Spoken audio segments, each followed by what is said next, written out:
At the end of the day, we know that when we're brought in to fight with Hugh Jackman or whoever, our job is to keep them safe. Yeah. That's the number one priority. However, there was this one. We're calling you out, Hugh Jackman.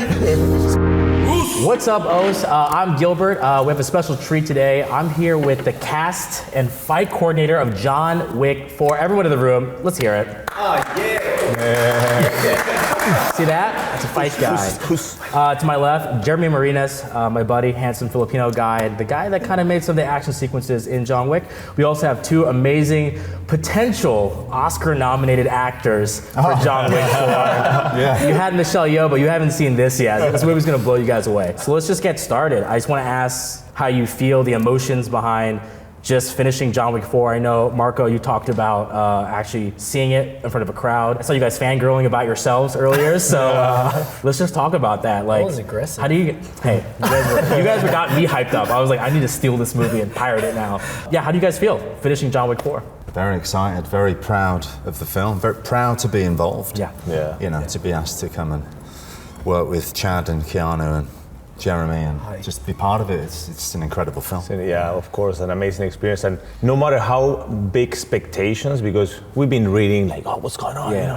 Are you a Reddit guy? Are you like, what do people think about me? What do people think about me? I'm like, what they're saying. Yeah, a little bit of that. Okay. Yeah. So then I'm like, I'm hearing, oh, this is one of the best movie ever. Yeah. So when I saw the movie, I'm like, okay, this must be good, right? It have to be good, and it's too good. It's more than what you can expect good. That's what this movie is like, literally. I was I think the first time I cursed in my Instagram since I opened my account after seeing the movie. You've never cursed? No, I'm saying in the Instagram, you try to be nice for the Marko's kids. like the nicest guy. And I'm like, man, I try to be, because as kids follow you. Sure. In this one, I'm like, what the fuck?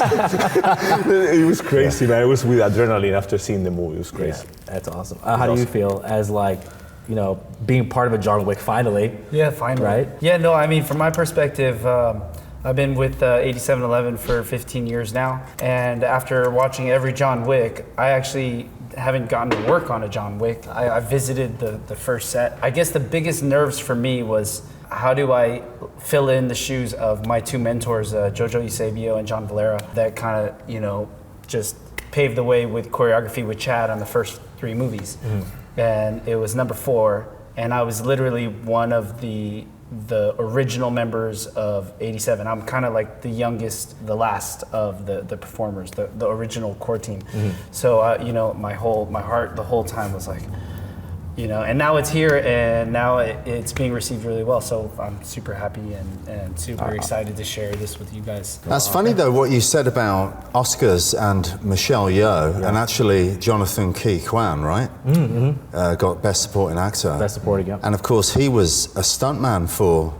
ages, working for Corey Yuen and all this, because he couldn't get a job as an actor after, appearing as in a short round in Indiana Jones and all that, and Goonies.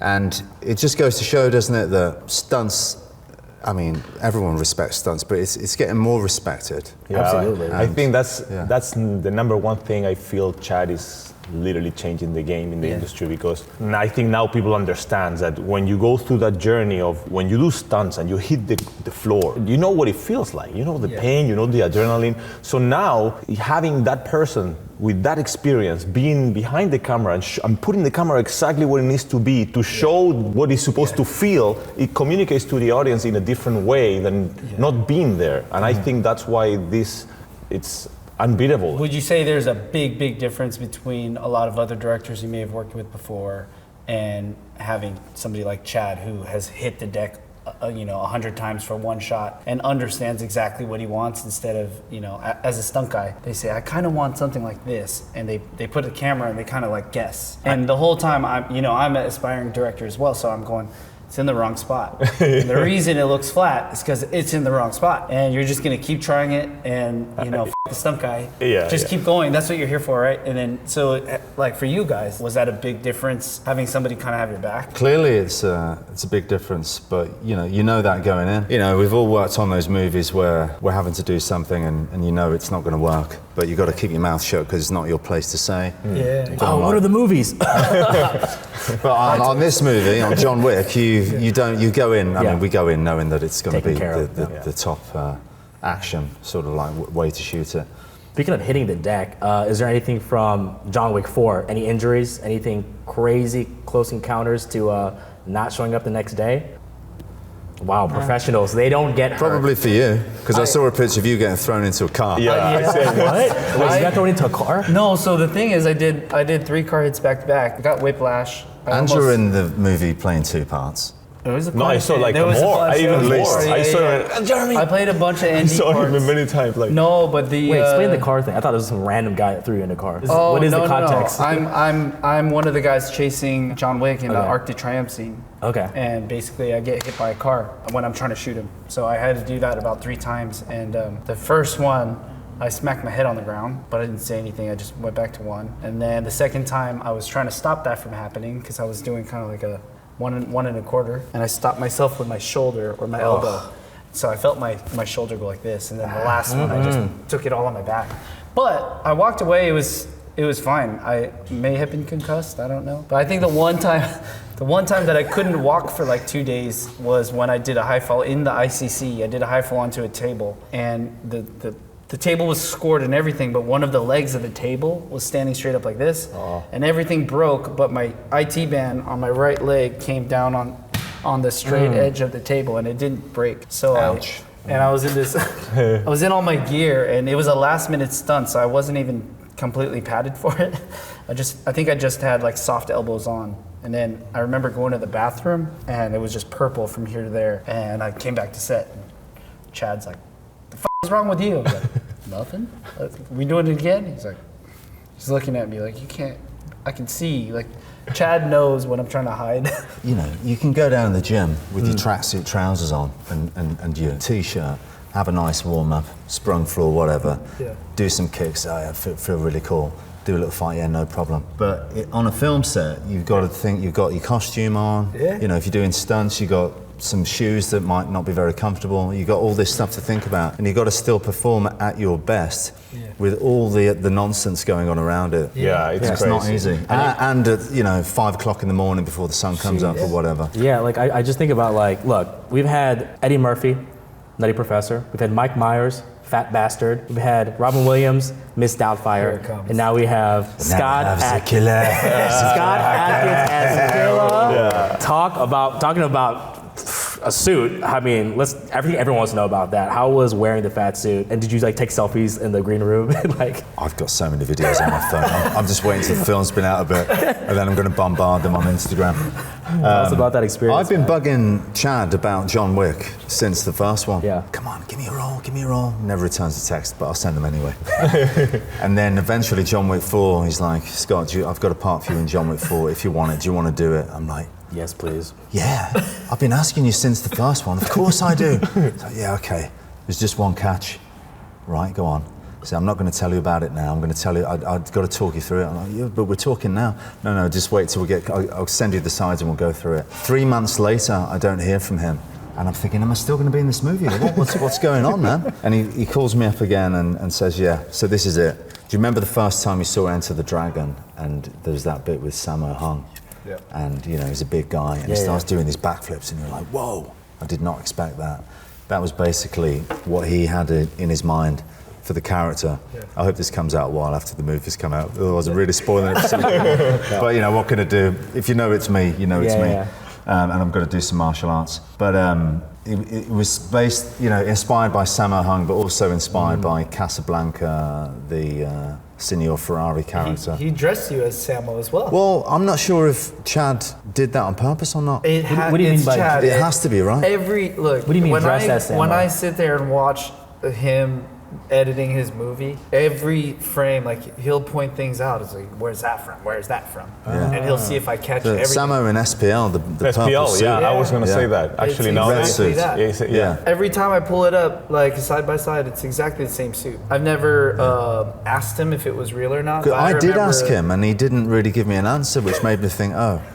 Well, when I said it to him, I was like, "Oh, it's I like what you did with the suit. It's like Samuel SPL." He was like, "Yeah," and he just walked away. Like that's basically how Chad That's as much talks as in you'll get. Texas to Yeah. everybody he loves. Right? Yeah. Well, it was Samo inspired, and it's a red suit, so it must be. But yeah, look, got the fact. I was excited to do it because it's an opportunity to create a showy character, which I knew there was going to be a lot of talk around because it's a guy in a fat suit. It's always an interesting thing. I'm gonna say right here, Scott Adkins, put him in a Bond movie as a villain. That was fun, dude. That was fun. And that's how he picks up women. I had so much fun playing the character though, and I stayed in character whenever I was on set. Oh, you never broke the accent.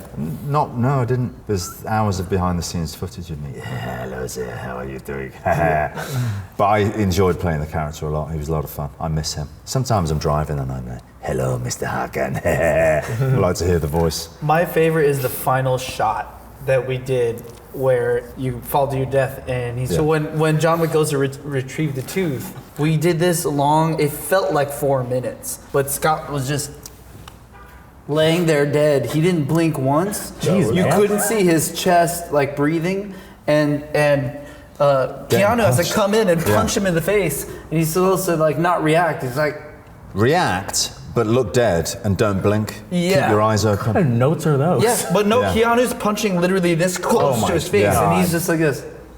But here's the And then thing, he right? reaches in. On the first take, he has to pull a tooth out. So he did it, and Keanu probably doesn't know this. He grabbed my lip, and it really hurt. I was like, ugh. So on the second take, I've gone like that. So I'll keep my lips out of the way so he doesn't grab it again. So we did take 2, and then Chad goes, "Scott, come over here." I'm like, gonna tell me off now. He goes, "Look at the monitor." And he goes, "You see that? Whatever you're doing, do it again." Something like that. That was, man. It was so funny, good. man. It was a good moment, man. I couldn't believe how because we Chad's a perfectionist. We did many takes of it because the punches. Chad doesn't like picture hits to begin with, so to get him to line up perfectly and the perfect reaction, the reacting while staying dead, like you had to look perfect. So we did takes and takes of it.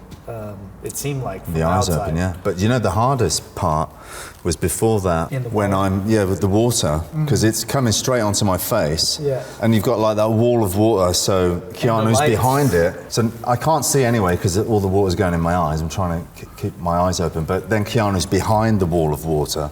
So I see the fist come through the water, and then you've got like a split second to react to it. Yeah. So, yeah. How was shooting that water scene? That seemed intense. I feel like it's a music was pretty video gnarly. thing. Not even like I've never seen that in an action film. Yeah, what's weird now, I'm trying to think about it, and we were so under the gun because we had to get out of that set for Fashion Week. Oh yeah. So from my perspective, it was crazy, but it's a blur. Like it just happened.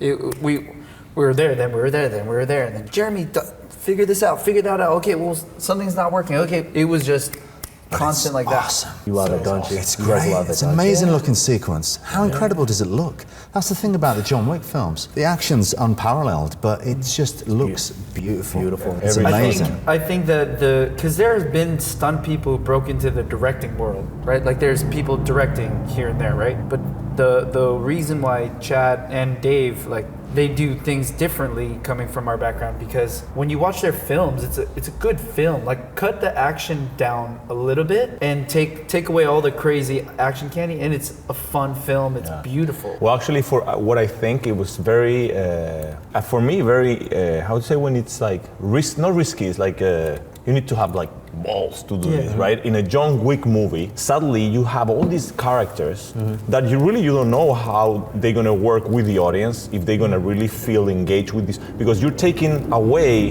this is gonna happen after the movie, right? No spoilers. Yeah. Okay, yeah. No spoilers. Yeah, so you're a lot of times you're not with John Wick, you're seeing all these characters, and every character has such a deep work, and you engage with each character, like Scott's character, the Rena's character. Every character has its own like story and world, and really engage the audience. And I think that's why the movie, yes, the action is from another level. It's taking the action to another level. That's for sure. And I know no matter how many times we say it, people still gonna get surprised when they see the movie. But the most amazing thing is what you just said. It's like I was very surprised. I got emotional watching the movie, and I'm like, man, I'm getting emotional in an emotional movie. Look at that. I'm like, what's going on? But like seriously. Yeah. But why? Because he took his time to really go deep onto the characters, and the performances are so good that really like you see the people enjoying and suck into the movie, and that's not an easy thing to do. Yeah. It's a very hard thing to do, I believe, you know. It's been really cool for me to be able to be next to him, watching him make these on-set decisions. And even as you said, every character has their own backstory that's really deep. And I remember being in the room when Chad would explain to me, you know, the Killa character, and you know every other character we'd talk about. And sometimes you still have to wait for the actors to come in and give their life on the character, right? Like your character was not even supposed to be that big. You were just you were the gunman, you were the executioner, and then you showed up, and Chad's looking and he goes, "We got to do more. We got to do more with Marko." And then things just start to. That's what you want to hear, isn't it? Yeah. That's what you want to hear. Yeah, that's very surprising. When I read the script, it was funny how I got this movie, because, you know, it's those calls that you never expect in your life. You know, I was in Chile, I was living there, and suddenly, you know, I received a text from JJ. It's like, hey, Marko, meet Chad. Chad, meet Marko, whatever. Who's JJ? Well, JJ. We know JJ, but just For the audience. Okay. He didn't really answer. He was like, no, JJ. JJ. Okay, yeah. Sorry. My first work in LA was doubling, working as stunts in the movie The Rundown, and that's where I met JJ Perry. It's The Rock? Yes. Yeah. We did. I did. It's a great film. So that's where I met JJ, and He's also the director of Day Shift. Day Shift. Yeah. Oh, Day Shift. Another accent Another in the movie, man. 87. 87 production. And you know, an amazing also martial artist. Like I remember seeing his old demo reel of JJ doing the footwork, Taekwondo footwork. So I was like, damn. And that's how I did the footwork for Undisputed. right. Remember the Undisputed Inspired by footwork? that, okay. That was inspired by JJ very Perry. cool. Yeah. And for you guys who are going to be subscribing to our channel, OOSS, JJ is the guy, the stunt guy that made OOSS like popular on set. So really? Yeah. Okay. we would show up, and you know, JJ would get everybody fired up, and you'd go stunt set, and we'd go OOSS. Yeah. And he would get producers, he got the crew involved. ADs, PAs, everybody would be saying OOSS on set. So that's JJ. wild. That's Yeah. JJ. That's important. That's important. So story short, I sent him the trailer of my last movie that I did in Chile, a very independent film that I did, The Fist of the Condor. And suddenly he sent me this text. And I didn't know, like Chad, I was like, oh, what's up? And then I see in the email, Chad Stahelski, I'm like, oh, what's up, you know, blah, blah. And then he's like, Marko, I need to talk to you when you have a time. I'm like, now, like whenever, whenever you can. And then he's like, Marko, you know, I'm gonna make it short. I've seen all the movies. Jeremy told me about you, JJ told me about you, and I think you can work very good in this role. And I read the script, and he's like, read the script and let me know if you like it. He's like, I like it. It's like he's laughing. He's like, no, read it and then let me know. Okay.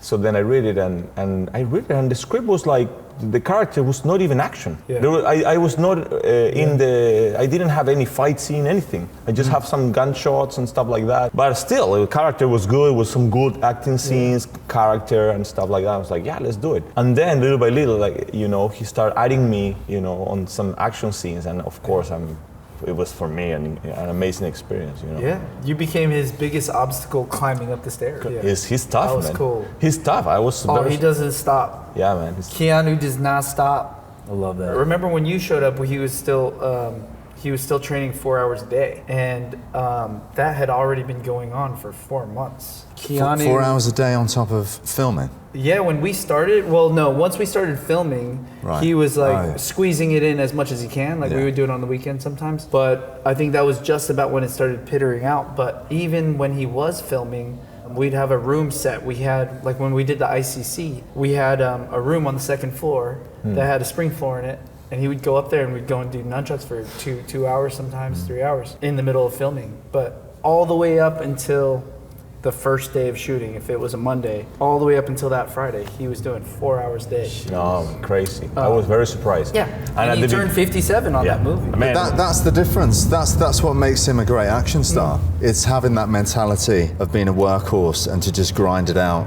Yeah. That's what you got, because it's not easy. Yeah. I mean, you can't not be like that and do 4 John Wick movies or 4 Matrix. Yeah. yeah. You know, other people would be like, nah, forget that. No, it's too much. Like, There's easier ways to make a living, right? Yeah. But you've got to love it. Yeah. Because it's not easy. Yeah. I was just an interview with Conor McGregor recently. I was watching it. He was talking about doing Roadhouse, and he starts saying it gave him a new appreciation about hard work and has made him work harder as a fighter and as a businessman. The hours were so long on set, and he had no idea how difficult it was going to be. And I thought to myself, it's not easy. Yeah, man. It's And we're hard talking work. about Conor McGregor. Like he's, you know, he has a high level of training and everything. Yeah. And I was surprised, man. That especially the stair scene. Yeah. That he's running up the stairs, doing choreography and repeating it a million times. Yeah. And catching his breath and like again, and then he wanted to do it. He wanted to repeat it until he feels that he killed it like 100%. Like it was crazy, and I saw him like he really pushed himself. In the beginning of that scene too, he was just barely coming over a cold. Like nobody knew. He was sick. Jeez. Yeah. So he was sick, and we were shooting. That was in Paris. All night shoots in the middle of winter, and he was 56. turning No, man, 57. That's why John Wick is so good. You need an actor that's as dedicated as that. And he wouldn't let me carry his things up the stairs. We went up and down those stairs all day, every day. I did a lot of the standing in while the doubles were getting ready. And just before the sun went down, Chad would use me to line up some shots. And I had already, before the beginning of the shoot day, every day, I'd run up those stairs at least 15 times from the top to the bottom. Sometimes it would just be sections of it, but if I could put a number on it, I would say from top to bottom 15 times a day before we started shooting. Then when we got to shooting, like Keanu wouldn't let me bring his chair. He'd be dying. And I'm like, okay, we're moving up 2 flights of stairs. And he'd grab his chair, he'd grab his box, and he'd have his snacks. Sometimes he's like eating on the way up, and he's going, I'm like, hey, KR, let me grab your stuff. He's like, no, get away from me. You just keep walking. The only time he sounds mean, the only time the guy sounds mean is when he's being too nice. Where you're like, let me get your chair. He's like, get away from me. Like, it's, like trying to scare you, you know? Yeah. No, and how he likes the contact and the adrenaline, because the first time that I had the chance to interact the fight scene, I think was in the Runabout, right? Yeah. That we're doing this choreography, right? Yeah. I gotta try to, do it fast and pretend and avoid contact because I didn't know, for my first time working with him. So he did it, and he's like, all good, all good. And he coming to me, he's like, give me more. You can give me more. You can. Okay. A little more. Good, okay. More. Can you give me more? Yeah. I'm like, oh shit. Okay, Papa. He really enjoys that. And that's, I will work with actors that, the less is the better. They don't want to lose that control, that they don't want to get into that adrenaline kind of rush while filming, because they kind of maybe they've never been there or they don't feel comfortable. But he's so comfortable on being on that scenario that it's very cool. I was going to ask you guys, any close encounters with any other partners, like actors? Did you ever hit anyone on set where it's like, oh shoot, we just punched John Wick? or just in any movie, we just punched Leonardo in the face. DiCaprio's pissed. Like, any close encounters with any other performers? Besides the one, the squad. Scott, your face. At the end of the day, we know that when we're brought in to fight with Hugh Jackman or whoever, our job is to keep them safe. Yeah. That's the number one priority. However, there was this one. We're calling you out, Hugh Jackman. Scott's calling you out. No, it wasn't Hugh. It wasn't Hugh. It was Benedict Cumberbatch, Doctor Strange. I've got to run up and jump onto this banister and jump off the banister and kick Doctor Strange in the chest. Oh, Benedict. And I couldn't get a good contact on it. On one take, I thought, right, I'm going to just jump out some more and give him a little bit more on the chest. And someone had told him to come in closer. And I wasn't necessarily aware of this. So I jump onto the banister, I jump off and I side kick him in the chest, and I hit him pretty hard. And he smashed off the banister like that. I was like, oh, you okay? And he was absolutely cool. luckily. I didn't get into trouble. But sometimes, yeah, it happens. But yeah, the number one thing is to keep the actor safe. And you have to keep them confident too, because if they know they hurt you, a lot of times they don't want to hurt you. So, and a lot of times getting them to make contact is the hardest thing. I know Marko going back to 2009. We've known each other for a long time. And I'm so happy for the three of us with the way it turned out with John Wick 4, that we could share that together. I mean, you had so much work to do on it. But when I watched it in the IMAX at the premiere in London, you know, I'm halfway through the movie, got past my scene, and I just suddenly realised that this is one of the best action films ever made. I mean, I need to watch it again, but that's how I felt watching it. And I feel so fortunate to be a part of it, a small part. You know, you're there from beginning to end, but it's just to be in this business and to have all these aspirations as a kid. And you know, we've done what we've done, but to be at this point in a movie that is this good, is such an amazing action film. I just feel blessed about it, and I'm so happy for all of us. I'm gonna cry, man. This is amazing. Like seriously, it is amazing. I've watched all your three careers. It was like, wow, it is crazy. You all came together for John Wick 4. And you did such an amazing job. And that nunchuck fight in particular, because you showed me the previs for that, and I said to you on the day, I said, if this is anything like that in the movie, that's just going to be I actually remember telling you this exactly. You showed me, remember? I said, look, to come up with something original that it's been used for so many years is something that is not easy to do. When I saw the way that you kind of treat the nunchuck, you kind of gave it, I don't know, it's very hard to explain because we've seen nunchucks and we've seen a lot of today, remember when we were growing up, there was no YouTube. Today, you YouTube nunchucks and you see a million people doing weird things or tricking or everything. But today, putting something in a movie like that to be original, new, creative, and it's totally like you believe it's effective. Smart. That's not easy, and that's very, very impressive. And so talk us through that. Yeah, the nunchuck scene. Yeah, well, so the first thing I did when I thought about nunchucks, the way Chad works with me personally is he won't give me any direction. He'll just say, I need a nunchuck fight. And I'll go, and sometimes it's the hardest. You know what I mean? It's like going to your tattoo artist and saying, do what you want on my body. And then, you know, like the tattoo artist, like, So the first thing I was sitting there and I said, well, we have Keanu really hot on 3 gun. So he's got his primary and his secondary, and you would have a tertiary if you're, you know, in combat. So I treated the nunchucks as if it was his secondary weapon. You know, anytime he had his hand on a gun, obviously he'd use the gun first. And then if all you had were a pair of nunchucks after being thrown through a glass case, then yes, he used nunchucks right away. But everything he did was to transition to getting a gun to shoot as soon as it's empty. He ditches that, goes back to the gun, dum, dum, dum, dum. As soon as he gets his hand on another gun, he would sling the chucks. I just love that, like those transitions of like, grab the nunchuck, and suddenly he finds another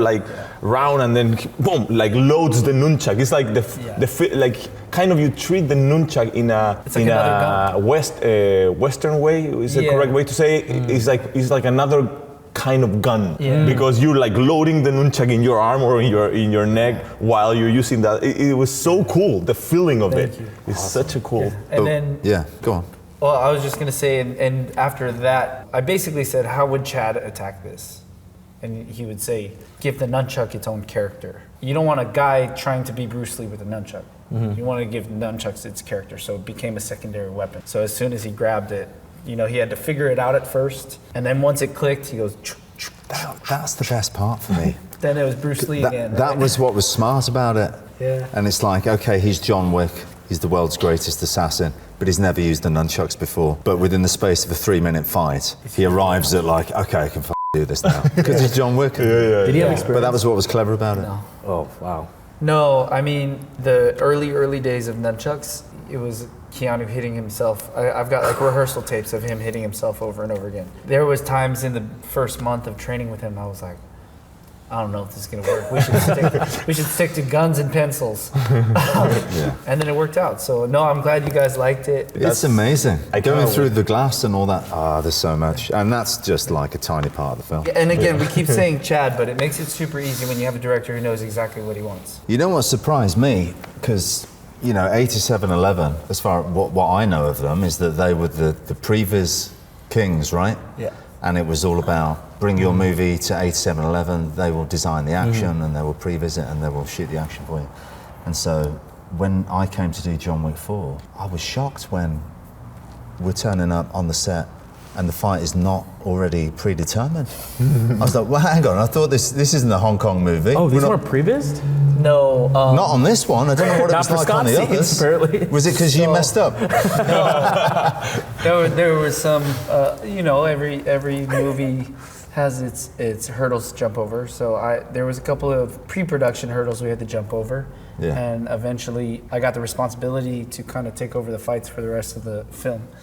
And basically all my time in prep was training Keanu. Train. The only previs I did during prep was the Nunchuck fight. When we got to filming, I was playing catch up. So there was a couple previses I had of your fight that I did with my buddy Bruce. You remember Bruce? Yeah. Bruce played you in the previs, but it was never 100%. So we never put out a previs if it's not 100% to all the HODs.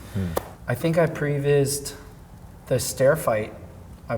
I choreographed and prevised it in like 3 days. And then the whole Arc de Triomphe scene, I think we spent at most five days on it. That's figuring out the rigs, figuring out the gags, and figuring out the choreography. So on the other John Wicks, would all the fights have been pre-vised, or was it similar? I think so. I wasn't. So it was just a case of playing catch up. Yeah. So on this one, it was. Well, we're dealing with all the COVID stuff as well. Oh man. I did saw some previews of mine, but then we changed it, remember? Yeah, we kind of like adapted to my character and all that, so it's pretty cool. We always try to get it to the point where we have a guideline on the day, but I think for some reason, Chad just enjoys watching us try to figure out stuff on the day. Because he knows exactly what he's gonna do. And then sometimes I'd go, okay, here's the choreography, and he'd go, let's do this. And then it'd be completely different. And I'm like, okay. And then, or he'll say, well, choreograph it like this and do something else. And I'll have to come up with something on the day. But no, I had a pretty good team behind me, right? So I had Dave Camarillo, who's a UFC legend, used to train a lot of UFC fighters. I had Bruce Conception, who's been with 87 for a long time. I had Lee Chang, who's been on all the other John Wicks. And I had Anthony O, who is our like previs editor guy that also did a bunch of the big gags for John Wick, like falling off the waterfall and stuff. So we had a team of heavy hitters that kind of already knew our world, and it made catching up, no matter how stressful it was, it made catching up on the schedule, like it made it really easy. Awesome. So even though we're stressed, I'm like, okay, you go work on that, and I'll come shoot them. And then when you have a team that flows really well together, it makes it a lot easier. And then when you guys come in, you don't. There are a lot of things we don't show you guys as well, like the political side behind the camera, because we just need you to work on being Killa. We need you to work on being your characters. So that was a gnarly one, but yeah, we didn't have previs. I'm sorry. Maybe No, because obviously Hong Kong movies, that's what it's like. So I was accustomed to that anyway. Yeah. But I was just surprised that it was going to be that way. I didn't expect it. But it was an accident. What is this? Yeah. Well, I remember Chad saying, it doesn't matter. Scott's going to figure it out on the day anyway. I was like, okay, so you're not worried about not having a previs? And he's like, no, just have a game plan, and then we'll do it on the day. So it was, he really believed in both of you guys. So your guys' fights were not. It wasn't a big priority in the sense of I need to have a game plan right now exactly. Oh, that's cool. Yeah, because you knew we could handle it. Exactly. That's good. That's good. So I'd like to just wrap this up and start from you, going this way of what's the proudest? What was a proud moment on the set? So whether it was an experience, a conversation with someone, or even something in a choreography or a scene or something you figured out. What was your proudest moment on John Wick 4? The time that I finally got to breathe was the sun setting in Jordan, and they're saying, "Thank you guys, that's a wrap." And Chad's thanking everybody from head to toe. You guys weren't there with us on the end of the shoot, but it was cool. We were in Jordan. The sun was setting. It was a really cool place. It was love that. where they shot Dune. And that was when Sense it was of relief, just like that was the only time I had time to feel proud. There you go. During a wrap, so Awesome. it was really nice. And our wrap gifts. Marko, Scott. I'll say the story that I will always gonna remember, that it kind of teach me something. That I will, we were doing the runabout scene when my character throws Keanu into a moving van, the car hit. And I was sitting next to Chad. They were rehearsing and all that, and we were all nervous because it was a very dangerous stunt, right? So he called action. And amazing, everybody go, wow, wow. And I was like, damn, I've never seen something like that. And I was expecting, okay, moving on, right? Yeah. And Chad is like, I'm gonna do some adjustments. He looked at me and he's like, and in my mind, that moment is like, okay, this is the moment where I need to understand how you can beat what just happened now, because everything went great. I see that, wow, the guy didn't die, that's good. And I'm like, look, and he talked with the camera, he adjusts the car, whatever, like he do some adjustment, and then he's like, okay, let's do it again. And man, what happened was like, Are you talking about the window? the window. The window exploded. Pah! The car grabbed him in an angle where the car threw him to the side, landed exactly where the camera was. Yeah. And then I was shaking because I was like, what's gonna happen? And then he looked at me, he's like, this is John Wick. Like I saw him pushing himself to do something that he kind of know what he wanted, but he of course never done it before. It was a very specific thing to coordinate. And I was like, wow, how that teach me a lesson that he really believed in something and he just went for it. Even though everybody was like, I was seeing producers, everybody, they were all like so nervous about the stunt, So can I tell you a little bit of behind the scenes? Yeah, please. So Vincent Bouillon is our French double for Keanu, and he's doing all these car hits and stuff. And we did like 5 takes of this van coming in and doing a sliding 90, and that's when Marko throws John Wick into this car just coming in hot. And I'm talking to Chad, and Chad's like, there's no like, and I'm like, yeah, I know, but it's a crazy gag. And I was like, I think I was like, that's a rental van, right? So the van was actually, we ran out of cars in the Arc de Triomphe. We ran out of picture cars. Oh, The shoot. van that we used Hurts. was the French guy's stunt van that they were taking to work every day.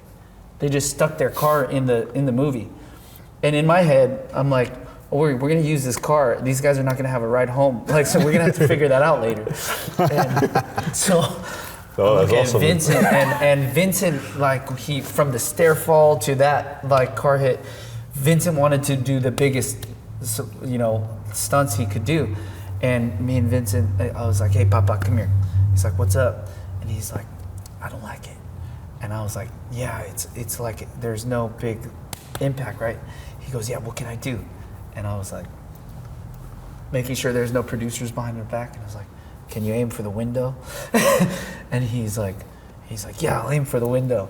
And I went to tell Chad, I was like, we're gonna hit that window. And then I remember Chad was starting to do that camera change. Oh, let me And he stop goes, you here. "This Let me is stop gonna you be here perfect." because it's cool to hear this, because you gotta see it on my perspective that I saw the first take that it was awesome, but in their world, he and Chad, now that I'm seeing, like, they're not liking it, but everybody, the producers, everybody's like, oh my God, the best thing happened. So well, that's cool. Okay, continue. I wanted to hear this because I was very curious to see what happened in that behind the scenes. Well, I told Vincent, I said, hey, like, when I hit the window, he's like, that's what I want to do. And then Vincent lobbed himself at the window as the car's coming full speed into a sliding 90.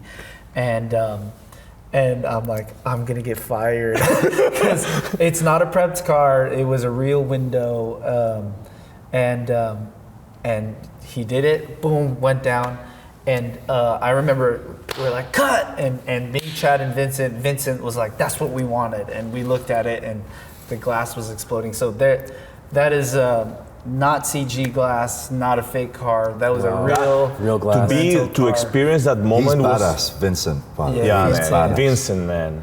To experience that moment, seriously, I was like, that was one of my shocking moments because I didn't see all this story, right? I was sitting next to the monitor, so then I saw Chad leave, and then all this was happening. I didn't know. I was thinking, man, hope he make it. I hope he make it. Like I was like, it was a adrenaline. All the producers, everybody were like, you know. But now it's cool to know what was behind the scenes. What a crazy job, man. It's crazy. Crazy. Wow.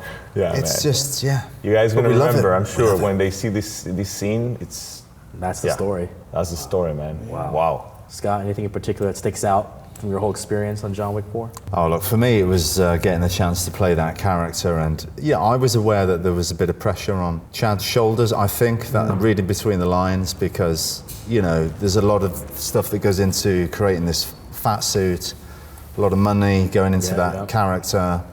I've now got the job to bring that character to life. If I do a bad job, I've just wasted a few million or something. Right? Honestly, no joke, probably a few million. Yeah. So I was aware of that, and I just wanted to do my best job for myself and for Chad.